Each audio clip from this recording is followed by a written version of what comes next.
we're live. Today I have the honor of interviewing MidaZ the Beast. The Orlando, Florida-based MC is a prolific artist with over 11 projects available online. In 2023, he's released 2 albums. And 10 days ago, one of those albums was released, and it's called The Last of the Mohicans, and it's a banger. We're going to bring him in and talk to him about his incredible career, how he started in music, what he's currently working on, and future plans. Let's go ahead and bring him in, everybody. Peace! Peace, peace, peace, peace, peace. My brother, what an honor to have you on. Let me put the volume all the way up right here. Yo, what an incredible career you've had. I'm sitting there trying to take it all in, you know what I'm saying? Maybe he got a little 3-4 albums I'm going to listen to. Nah, bro, it goes deep. Yeah. And when you get off the DSPs and you go into the Bandcamp, it goes real deep. Yeah. Wow. Yeah. Wow.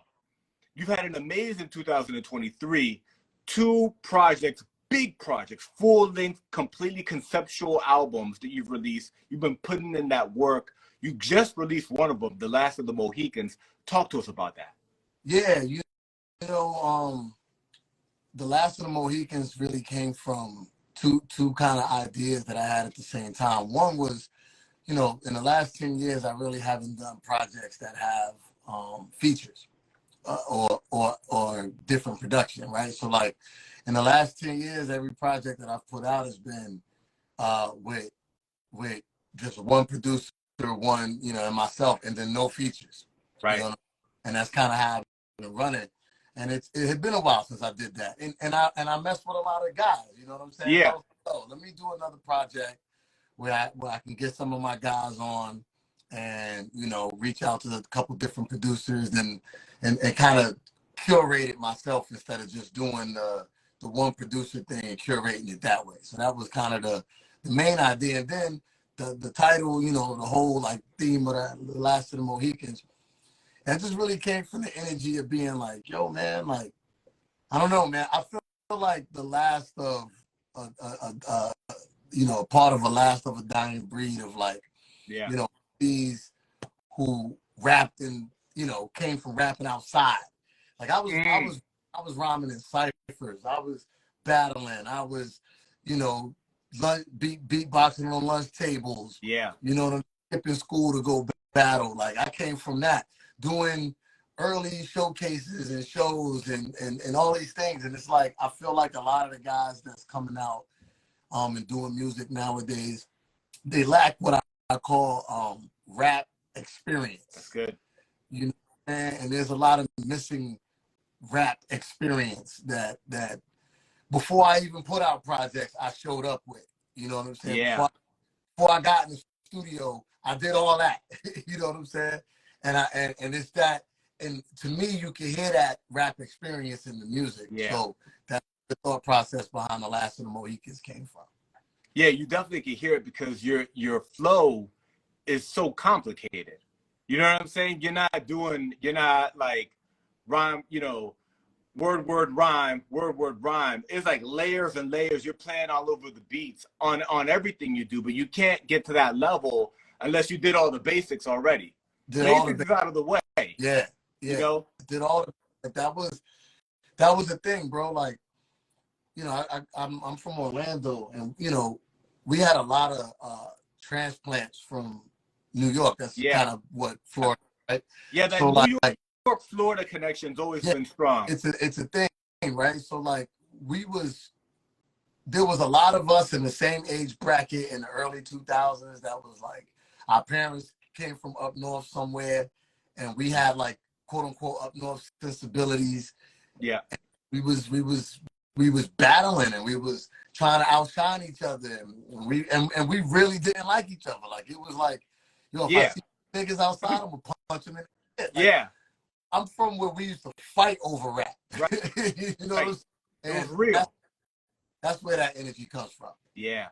Yeah, that's good. For The Last of the Mohicans, the theme, kind of like the underlying theme, is I'm part of a dying breed. Yeah. They don't make them like this anymore.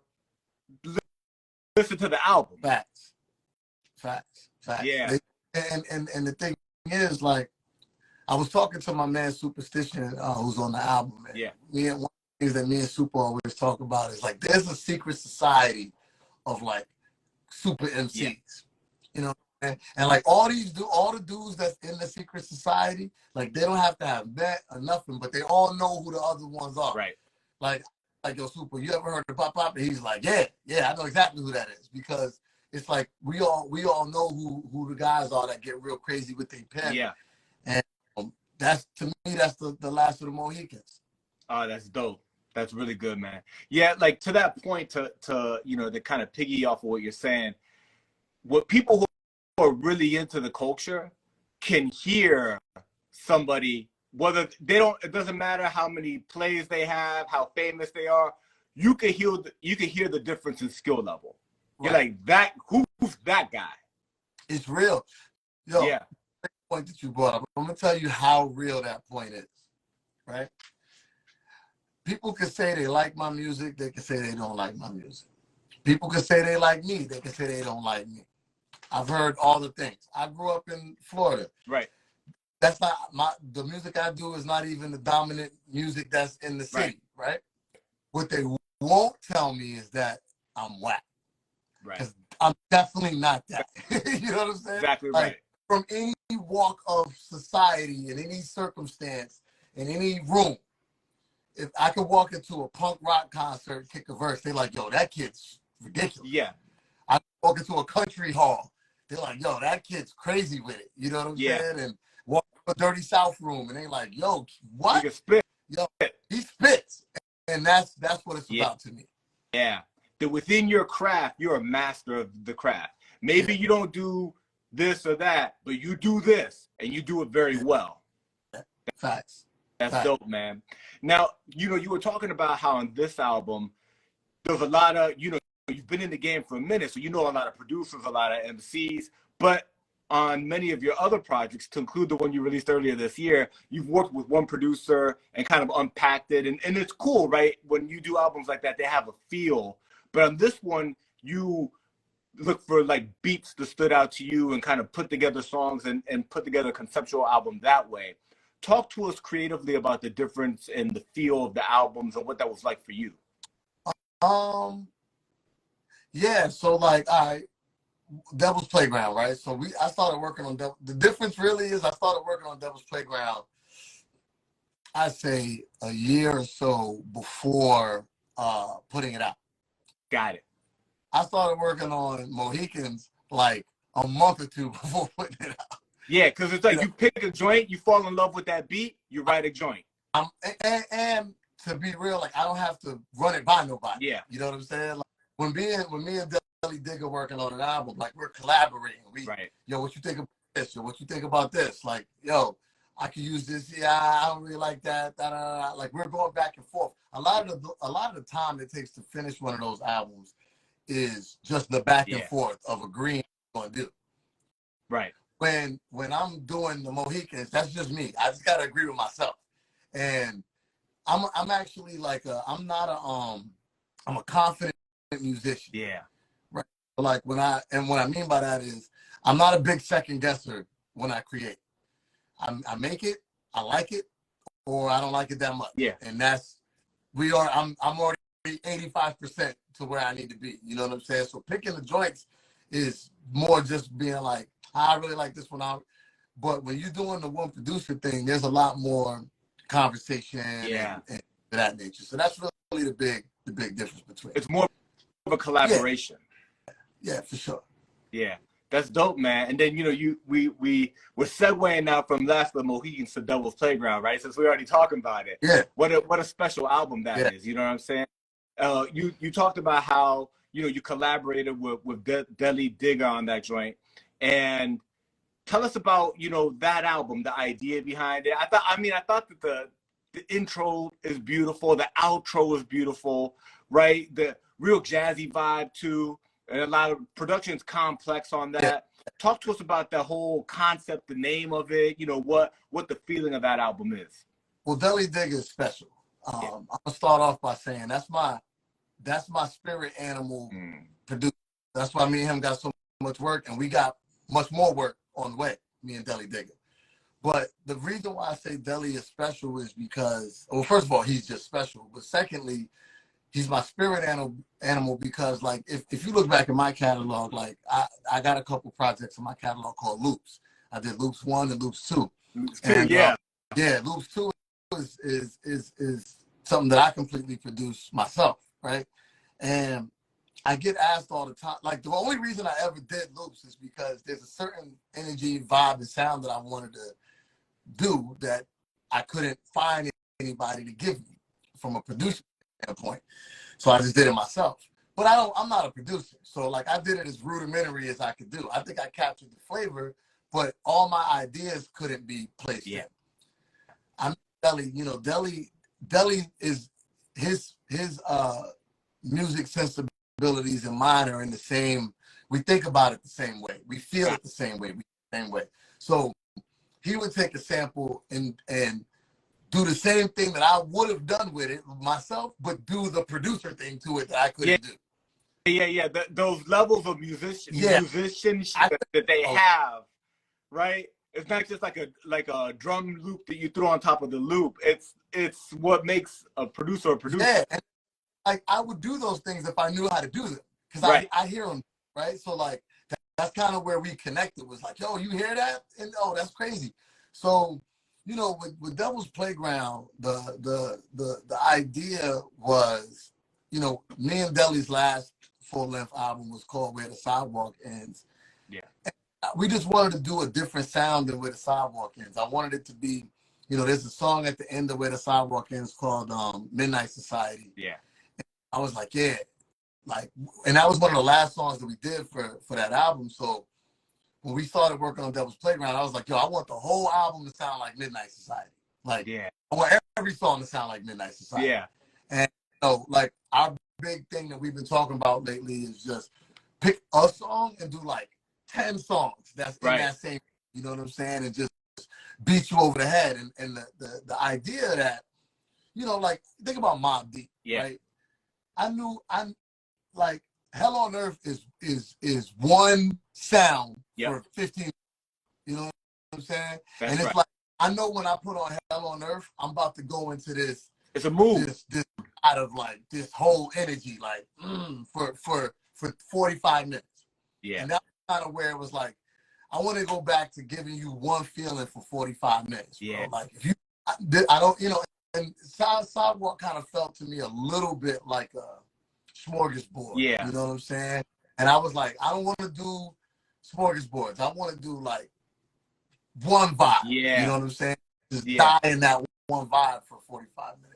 So that's really Devil's Playground. And then the concept, you know, from the title is really, you know, I wrote a lot of that during the pandemic. I was sick. I had cancer at the time, you know what I'm saying, when I was writing that project. And so there was a lot going on when I was writing those songs. So the concept really came from the idea that an idle mind is the devil's playground. You know what I'm saying? There wasn't nothing to do. You know what I mean? Like, I'm in the house, I'm sick. Yeah. The world is stopped. You know what I'm saying? Like, people are scared. The media scaring everybody. Yeah, and and to keep it a buck, I was bored. You know what I'm saying? Like, I was just like, all right. So, but then, like, you know, Deli started sending me crazy. At that time, Deli was sending me beats every day, 2-3 beats a day. Wow. And they coming through, and I'm like, this was keeping me not from being bored, and it gave my idle mind something to do.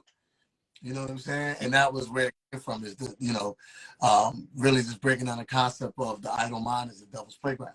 Yeah. That's dope, man. That's dope. Thank you for sharing all that.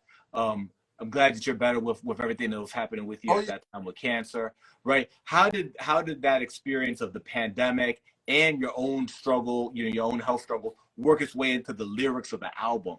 Honestly, it didn't at all. And really the reason why it really didn't was because, you know, I think I'm way more of a creative writer than I am like a personal writer. Yeah. And what music allowed me to do was have a escape from all that stuff that was going on. So I wasn't really trying to write about all the stuff that was going on. I'm dealing with that already. I want to write about other stuff that takes my mind away from all of this. So where it did help was it just took my mind away from everything that was going on. Yeah, yeah. No, that's really good. And that's, yeah, there's some people that use the pen as like a journal, and there's like you've got the punchlines. You got, you know what I'm saying? You got bars. So that's what you were focusing on. That's really dope. I wanted to ask you the origin of the name, MidaZ the Beast. And I see the beast in the background. That's right. Shout out to Hank. You know what I'm saying? Tell us about the origin story. That's a funny. It's a stupid story. Like, and the reason why I say that is because like I just wish I had a really cool like real name, but like my mom didn't bless me with the really cool real name that some of these people get. You know what I'm saying? Like Kendrick Lamar is a cool name. Yeah. You know what I'm saying? Like I got a homeboy. His name is Jason Crosdale. Like that's hard. You know what I'm saying? I'm James Carter. I'm just a regular. It's regular degular. So I think a lot of MC, especially in my era, was like looking for a name. Like what is the name? Where am I gonna find it? My first rap name was Golden Child. And I was like, yeah, I'm the Golden Child. So, I had all these raps where like I would reference gold and things like that. And then I realized that, Golden Child's kind of an easy name. I bet you there's mad Golden Childs out there.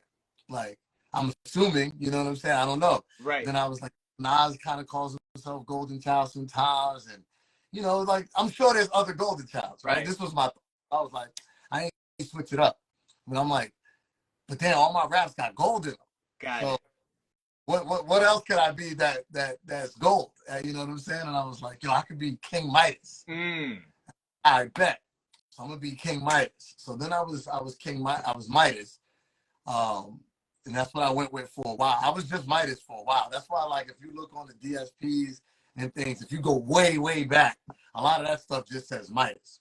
You know what I'm saying? And I was just MidaZ for a stretch. And then the problem that started causing was that although I was, if not the first, then very close to being the first MidaZ that's out there. But everybody's jumping online, right? People with names, they start taking names. And it was spelling it like I spelled it and all that. Like on Twitter, I'm just MidaZ because I'm the first one. Yeah. You know what I'm saying? But there started being other MidaZ's pop up. And I was like, damn, this is going to get confusing. But I'm already MidaZ. So, like, what could I do to add, and I was just like, like, the beast. You know what I'm saying? And, like, the beast. You're beast on the mic. Yeah, it kind of, it fit. Honestly, that's the name, even more so than MidaZ. Like, the beast and just beast, that's the fitting of my profile and how the music turns out and my whole persona, everything. Yeah. So, MidaZ the Beast just became the thing. Yeah, yeah. That's dope. That's a dope story. And it kind of, with Golden Child now makes sense, right? It's like, oh, okay, that's how it came to be. That's where it came to be. Look, if I could rewrite history, I would probably just be Beast. Yeah. You know what I'm saying? But, it just happened the way that it happened. Yeah, that's good. That's good. The you just released, you had a big 2023, right? You just released a banging album, right? Like this month. And earlier this year, another classic project. What are your plans, in the immediate future in regards to the visuals and in regards to the merch? You got two really dope projects. What's the business plan? Devil's Playground, both Devil's Playground and Mohicans are gonna get vinyl at some point. I've been thinking more about. I just like the staggering of these things. I mean, even when we put out Where the Sidewalk Is, the vinyl came like a year later. Yeah. We didn't do that with 84, 87. But I like the idea of letting you love the album before we offer the merch. And I think that's a little different than what a lot of people do. It's like the album's out and then the merch is really soon behind. I want you to love it. You know what I'm saying? Before know the songs, have an intimate relationship with the records, and then bang, we're gonna come with the merch that you already was looking for. So that's really the thought process with the merch for those two records. Got it, got it. And I wanted to ask also because I see, you know, we're like in the Wild West right now where you've got multiple mediums in regards to online, physical, tapes are back, vinyl's going harder than ever, even CDs are back, t-shirts and totes and everything are doing, you know, crazy. So people have all of these different strategies with limited run this or, you know, vinyl first and a strategy that I observed, you know, and I wanted you to like share with us, if you know, if you're cool with it, is Last of the Mohicans on Bandcamp, right? But it's not on the DSPs, right? So yeah, and I've seen a couple of other artists, and it's really fascinating because everybody's an entrepreneur, right? You are a businessman, and this is your company, and this is how you're going about your strategy. So you know, for whatever jewels you could drop on how you're thinking about it. I think it could be valuable to some people in regards to your rollout. Sure. Man, I've done a bunch of different things I mean, I've really done every project a little bit differently throughout the last couple of years, whatever, because the landscape changes a lot. I think though, where I sit right now, where my brain sits right now is if you have some sort of following, right? If you have a following,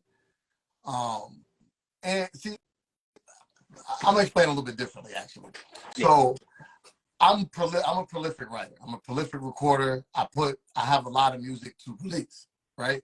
So my logic was I need to have something that doesn't hit, like I don't plan on putting Mohicans on DSPs at all.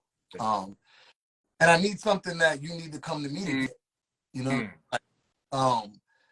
I feel like music is just too easy for everybody to get and listen to, and then to the point of that one Wu-Tang album, like it devalues the music. And I'm like, yeah, but this is fire. Like I feel like you need to come get it from me. You know what I'm saying? And I give a lot of music away. Yeah. You know what I'm saying? So like Devil's Playground's on the DSPs, 84, 87's on the DSPs, like all this stuff's on the DSPs. The Sidewalk Ends is on the DSPs. All these things is on the DSPs. Everything's on Bandcamp for you to stream. Like, yo, for this one, you gotta come over here and get it. You know what I'm saying? And like that's how we just gonna rock with it. And so that was my thought process. I think so going back to the point I was about to make, I make enough music to where like I'm gonna have another project out in short order. Yeah. Like so, and I'll probably put that one on DSPs. Right. So it's like the people who want new music that's on that only listen to music on DSPs will feed you. You know what I'm saying? But if you really a supporter and really like what we do, you know, I hate the term supporter. Yeah. And the reason why I hate the term supporter is because it makes it feel like I don't want you to ever feel obligated to buy it because, yo, show your love, show your support. Yeah. I want you to buy it because it's fucking dope. Yeah. You know what I'm saying? Like, buy it because you think it's ill and you want to have it. You know what I'm saying? Like, other than that, don't buy it then. That's the case, right? You want to listen to this. You want to hear this. That's what you want to put on.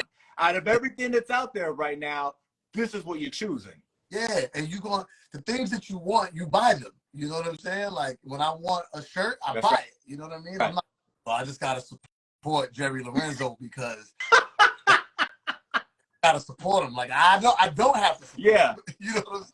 But I like it. So if that's the case, then I'm gonna go spend the money. And I feel like music should be treated in a similar fashion. Like if you love it, come over here and cop it if you need it, right? With that being said, if you've got people, if you've got fans, if you've got a name, if you got some people you can count on, then put it out where they gotta buy it. You know what I'm saying? And they're gonna show up. You know what I'm saying? If you got the people. Now, if you don't have any people, you gotta build the people first. You know, before you do that. And DSPs are your friend on a thing like that. You know what I'm saying? So I'm playing both sides of the game. It just kind of depends on which project. Yeah, and you know, with the strategy, you fall in love with Devil's Playground, you start digging, you hear about Last of the Mohicans, you go look for it. Gotta all right. You know, I'm gonna get this one because, you know, I mess with the Russian of the catalog, and your catalog goes deep. If you go, if you go to DSPs, there's a bunch of albums on there. Yeah. Go to Bandcamp, there's a lot more. Yeah. There's a jewel that I found on Bandcamp that I hadn't heard, because I've listened to your music before, and I know you from Planet Asia and TZariZM and all that. You know what I'm saying? Yeah. So I've been around the block a little bit myself. So I know I was familiar with you for sure. But when I went into the Bandcamp, I had never heard MidaZ Affair. Oh, that's a classic. Ooh. Yo, out in Orlando, that's a legendary project. Can you talk to us about that project? The project came out a little while ago, but for me, like, I just found it. I'm having all those feelings right now. Do to somebody, you know what I'm saying? Like, that's dope. That's dope. Man, that was a different time, bro. Yeah, so like, it's got the Black Caesar. It's got the Black Caesar, Fred Williamson, right? Image from Black Caesar. That's with a live band, right? Yeah. So, all right. So how that came to be back in the day, man, you taking me back with that, and I love that project. So, really was fucking with the L. Michaels Affair music. Like, they was doing the stuff with Wu-Tang. I thought was really dope. Yeah. At that time in my creative world, I was in the space of like doing like concept mixtapes. Yeah. Right. Yeah.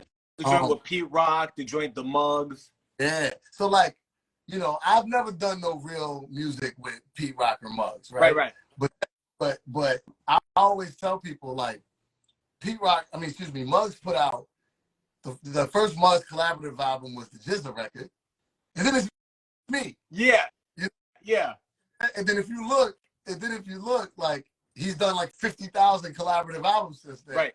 But they happened in like the last 7 years. Like, and the funny thing is, he did one with PA. Wow. Right? Wow. The song was with PA. So like, I was on that train that many years. So like, what happened was Muggs, and this will tie into the L. Michaels Affair, but Muggs I can take it one step further back. So Nas did, Knife Wonder did God's Stepson. Okay. Way back in like 2006. Yeah, I don't know that one. Son. So remember God's Son? Classic. So Knife Wonder, they had released all the acapellas. Right. And Wonder remixed the whole album and called it God's Stepson.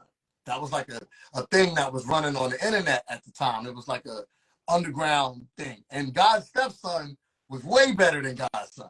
Because it's Knife Wonder. Knife Wonder came through, and that was the impetus to get Knife Wonder to do the Jay-Z beats.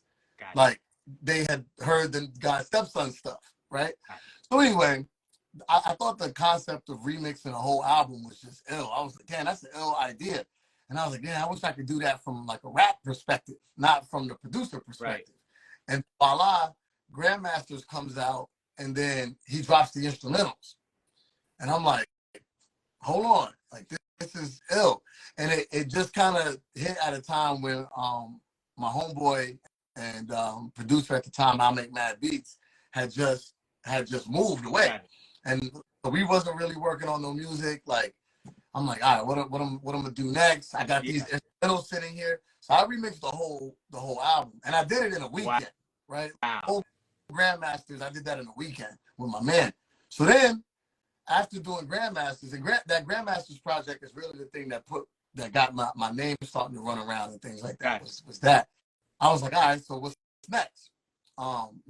And that's where the idea for El MidaZ Affair came about. Is I was playing the hell out of that L. Michaels Affair stuff, Sounding Out the City, the album that they had. I loved it, and was like, this would sound ill with vocals on it, right? And I'm like, yeah, all right.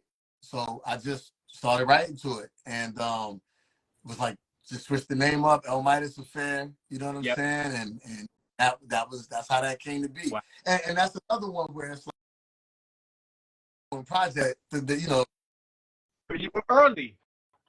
They just did the Black Thought shit. I did that almost 20 years ago. Wow. type shit.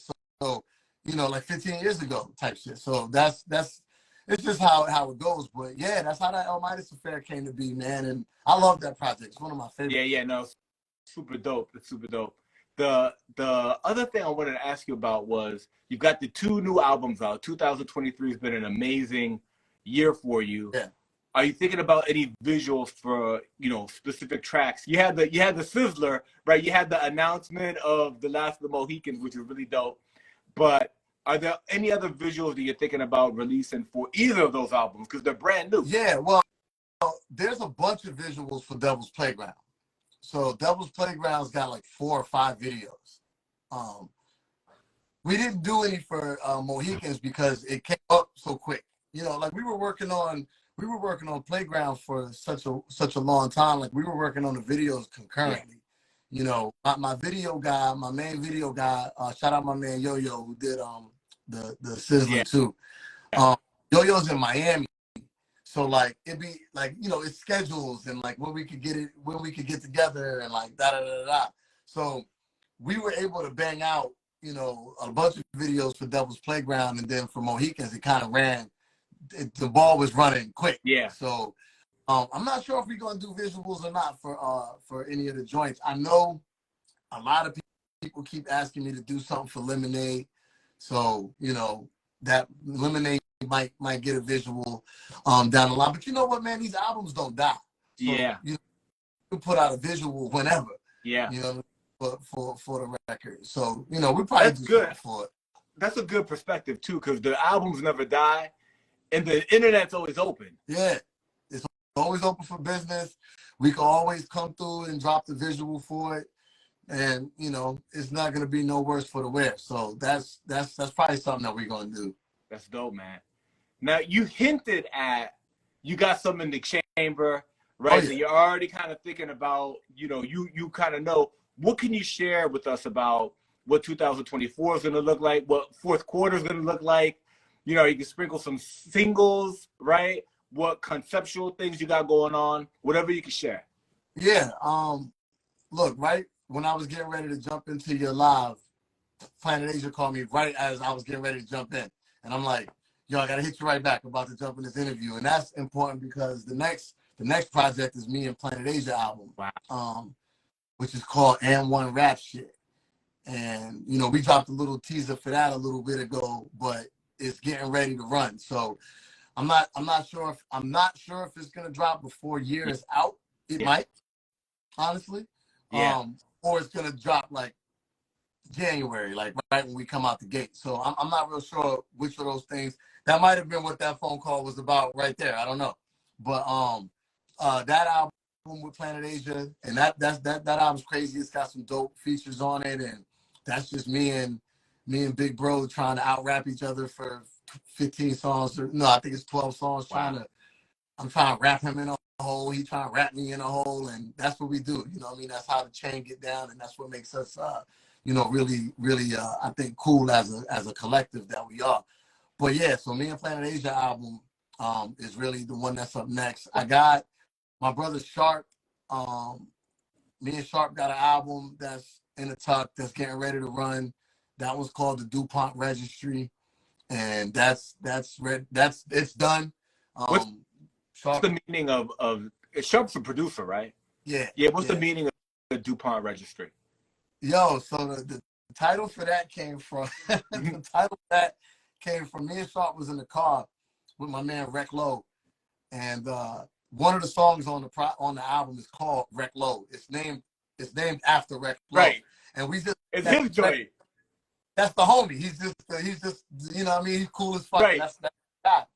So we was driving in the car with Rec Low, playing Rec Low for the first time. And he was like, yo, this is crazy. He was like, this sounds like some DuPont Registry shit. And we was like, that's it. That's it. What does that mean with the DuPont Registry? So the DuPont Registry is like a classic car buying magazine. Oh. It's like a car buying magazine. And if you were to like Google DuPont Registry, especially like in the 50s and the 60s, it's just real sleek ass like pictures of like dudes and shit. Back when they used to make cars beautiful. Yeah. So that's the DuPont Registry. Me and Sharp got that on deck. Me and Deli got a little EP that's on deck, and me and Deli got our follow-up to Devil's Playground is in the works. So we working on that.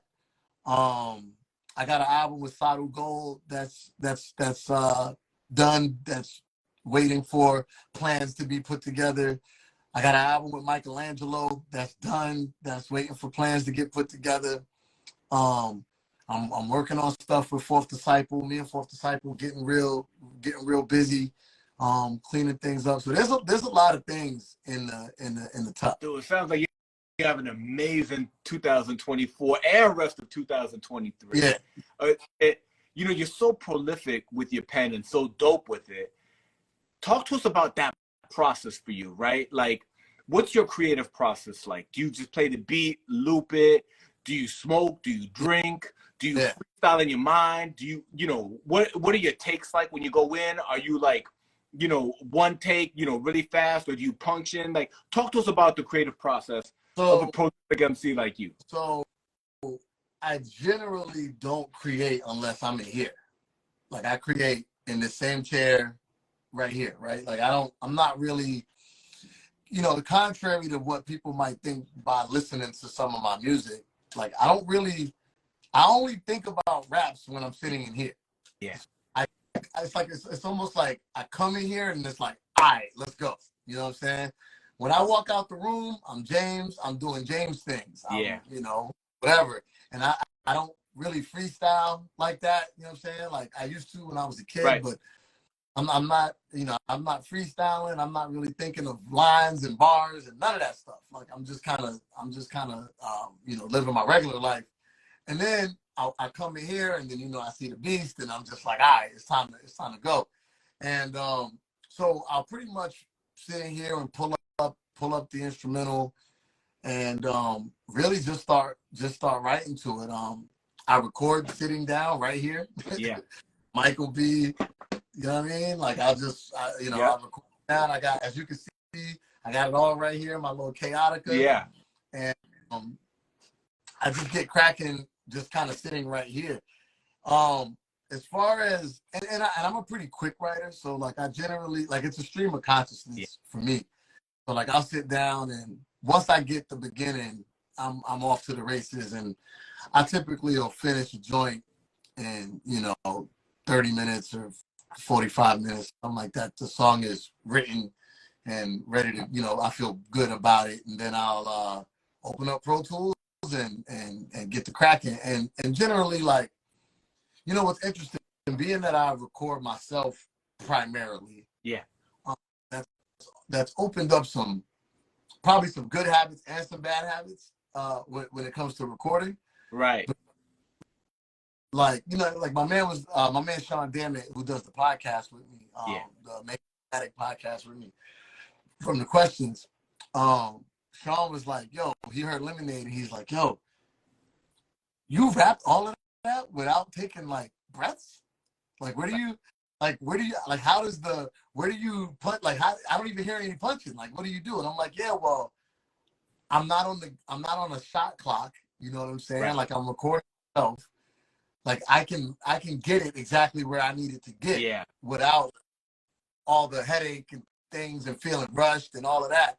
So like what that's turned into is I write that way too now. Like I write knowing what to do in the studio.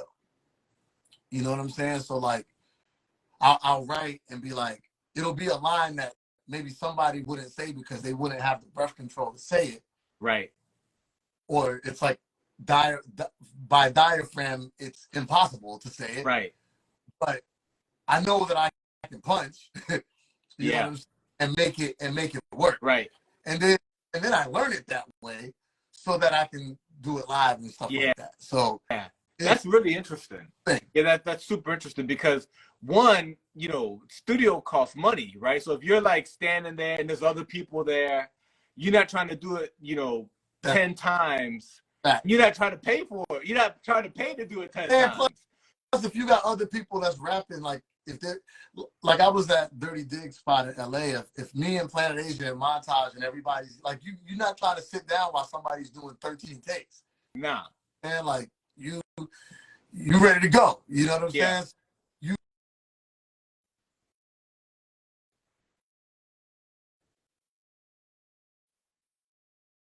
Right. When I'm in my own environment where I control the situation, you know what I'm saying? Like I'm more free to do a lot of stuff, and that's why I'm able to kind of put rhymes together the way I put them together. Like yeah, yeah, that's super dope, man. You got, you know, you're prolific with the pen, running your own studio right there, recording yourself. Yeah. Talk to us about Midnight Society, right? What it is, what it means to you.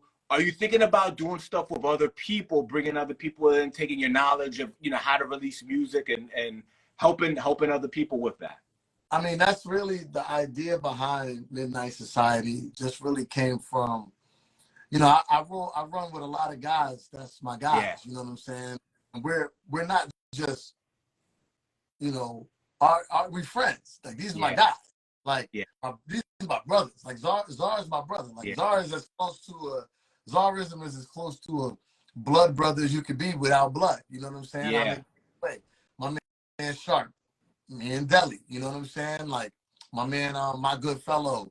All of these guys are my friends. They're my close friends, and I'm like, all right, I've done a couple of things that have gotten a little bit of notoriety here, a little bit of notoriety there, and like, bong bong, like if I could lend y'all some of my juice, like by all means, you know, that's one part of the concept. But the other part is we all lending each other juice. You know what I'm saying? So like, if there's a banner that we can throw on some stuff that lets you know that like, yo, I really fuck with Zar. Yeah. But like, what's this Midnight Society shit? And like, oh shit, like I fuck with him now too. Yeah. You know? So just really and just being able to tie these different creatives together because we all know each other. Yeah. You know what I'm saying? Like it's not like it just like I was telling Deli one day, I'm like, there's no reason why or Sharp. I'm like, there's no reason why anything should come out from you and like my people don't go check it out. Yeah. And vice versa. Like you shouldn't put out a beat tape or whatever, and then your people don't. You know what I mean? Like it's like we should be those. It's the same energy with the same squad of guys. Yeah.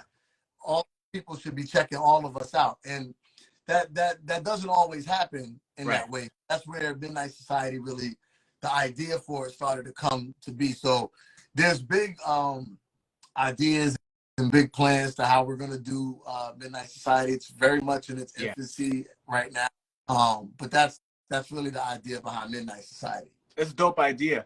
You know, that's how like you know, Wu-Tang Clan, Boot Camp Click, right? Even cats that like weren't a crew like that. You had Queensbridge, Brownsville, right? You'd find out people are from different areas. It has a sound, it's got a vibe. Y'all got a vibe because y'all from there. Y'all hang together. You're into the same thing. Life. Like that's the thing that's different. I think about us is like, I mean, shout out my brother J Biz and my man Abbott. They just dropped their album last night. You know, I'm on one of the joints on there, but they just dropped their joint last night, and like, I see J Biz once a week. You know what I'm saying? Twice a week. You know what I'm saying? Like. How are my people not tapped in? You know what I mean? And like my people should be tapped in. That's my guy. Like we do music in the same vein with the same energy or whatever like that. So it's really just that thought process. Like I talked to Zar today for an hour. Yeah. You know what I'm saying? This is what we do. You know what I mean? So I really just want to bring us more. I want to bring us closer together as it pertains to how fans see us. Yeah. And because we already. We can't get no closer, but fans don't know that. That's right. And that closeness doesn't necessarily mean that we're doing all our songs together. Yeah, exactly. Zar, you know, like Zar did his whole album. I wasn't a part of that process of him doing his album. You know what I'm saying? I don't know if Zar's heard Mohicans yet. You know what I'm saying? Like, but that's my friend in real life. That's right. My guy. But that's kind of what it's more about. That's dope, man. That's dope. Last of the Mohicans, available now on Bandcamp. Yeah. And it's going to live on Bandcamp for a while. Like, you got to go there and get it. It's not going to be on the DSPs, but on the DSPs, you've got a playground Both of those came out this year. Yeah. Tremendous albums, an amazing discography, and you were talking to us about everything that's going to be coming up, all of these different projects, to include one with Planet Asia. It's going to be dropping soon. My man, you got a big year coming ahead. You got all this momentum behind you. Trying to do it. I'm really impressed, right? You keep raising the bar. Your skill level is amazing. Thank you. And it's an honor to sit down with you for a little bit, talk to you about your illustrious career. Truly, humbly, I can say that. Thank you. And hope we get a chance to run it back at some point. Oh, man, look, I had a lot of fun. Would love to sit down and build with you even more. So anytime, like, and if I got something running, I'm gonna hit you up so we can sit down and chat about it for sure. Perfect, my brother. Thank you so much, my man. Thank you, B. I'm out.